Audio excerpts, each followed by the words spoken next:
Assalamualaikum warahmatullahi wabarakatuh dan salam sejahtera.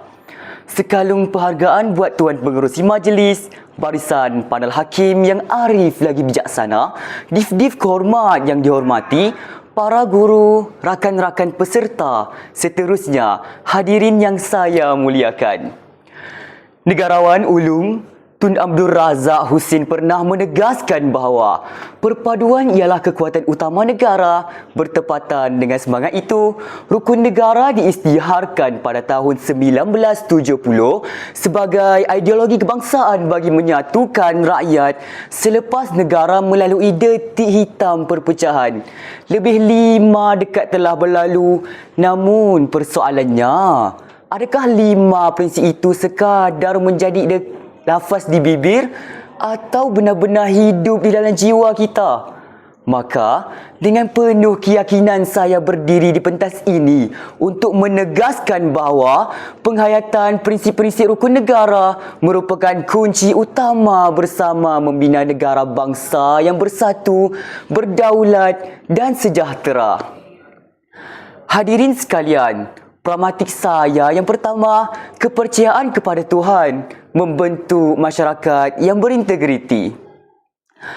Kepercayaan kepada Tuhan merupakan prinsip pertama rukun negara kerana pembinaan sesebuah negara mestilah bermula dengan pembinaan insan. Selaras dengan perkara 3 dan perkara 11 Perlembagaan Persekutuan, Malaysia mengiktiraf Islam sebagai agama persekutuan di samping menjamin kebebasan setiap rakyat untuk menganut dan mengamalkan agama masing-masing.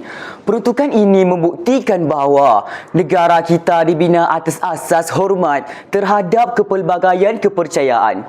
Bagi memperkukuh keharmonian tersebut, pelbagai program dialog antara agama dan inisiatif perpaduan terus dilaksanakan oleh Kementerian Perpaduan Negara. Usaha ini bukan sekadar menghimpunkan masyarakat berbilang kaum dan agama, malah menyuburkan persefahaman, toleransi dan saling menghormati dalam sebuah negara yang kaya dengan kepelbagaian budaya. Dasar perpaduan negara turut meletakkan penghayatan rukun negara sebagai antara asas penting dalam memperkukuh perpaduan nasional. Fakta ini membuktikan bahawa pembentukan masyarakat berintegriti bukan sekadar tanggungjawab individu, bahkan menjadi agenda utama pembangunan negara. Implikasinya, apabila rakyat berpegang teguh pada nilai agama, lahirlah masyarakat yang berakhlak mulia. Hadirin yang saya hormati, pragmatik saya yang kedua, kesetiaan kepada raja dan negara memperkukuhkan kedaulatan negara bangsa. Institusi Raja Perlembagaan merupakan lambang perpaduan dan kesinambungan negara selaras dengan perkara 3.2 Perlembagaan Persekutuan yang di-Pertua Agong ialah Ketua Utama Negara yang menaungi seluruh rakyat Malaysia tanpa mengira kaum, agama dan keturunan. Oleh itu, kesetiaan kepada raja dan negara merupakan asas kepada kestabilan serta keharmonian negara. Semangat patriotisme dapat diterjemah melalui penghormatan kepada jalur gemilang, penghayatan lagu negaraku dan penyertaan dalam sambutan Hari Kebangsaan. Namun, dalam era digital hari ini, kesetiaan kepada negara turut diuji melalui penyebaran berita palsu, fitnah dan provokasi yang boleh memecah belahkan masyarakat. Sebagai generasi madani, kita tidak boleh menjadi penyebar kebencian, sebaliknya menjadi penyebar kebenaran. Pelbagai program kenegaraan yang dilaksanakan oleh Jabatan Perpaduan Negara dan Integrasi Nasional terus menyemarakkan semangat cinta negara dalam kalangan generasi muda. Program-program ini membuktikan bahawa patriotisme bukan sekadar semangat bermusim ketiga bulan kemerdekaan, tetapi nilai yang perlu disemai sepanjang hayat. Kesannya, lahirlah rakyat yang menghargai keamanan, pertahanan, kedaulatan negara dan sanggup berbakti demi tanah air tercinta. Hadirin sekalian, pragmatik saya yang ketiga, kesopanan dan kesusilaan menyemai keharmonian masyarakat majmuk. Kemajuan sesebuah negara tidak hanya diukur melalui pencakar langit menjulang tinggi atau teknologi yang semakin canggih, tetapi turut diukur melalui akhlak rakyat.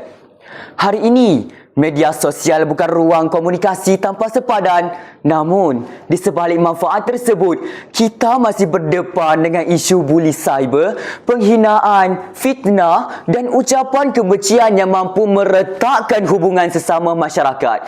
Situasi ini sesuai seperti peribahasa Melayu, kerana pulut santan binasa, kerana mulut badan binasa. Oleh itu, setiap patah perkataan yang kita ungkapkan mestilah mencerminkan adab dan nilai murni.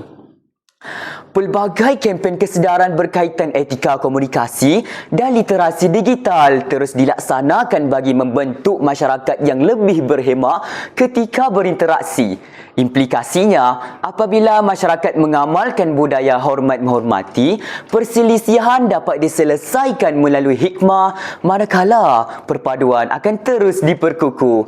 Jelaslah bahawa kesopanan dan kesusilaan merupakan jambatan yang menghubungkan kepelbagaian rakyat ke arah pembinaan sesebuah negara, bangsa yang amat dan harmoni. Hadirin sekalian, kesimpulannya, pembinaan negara bangsa bukanlah tugas pemimpin semata-mata, tetapi amanah seluruh rakyat Malaysia. Kepercayaan kepada Tuhan melahirkan rakyat yang berintegriti, kesetiaan kepada raja dan negara mempertahankan kedaulatan tanah air. Manakala kesopanan dan kesusilaan menyatukan masyarakat yang berbilang bangsa dan budaya.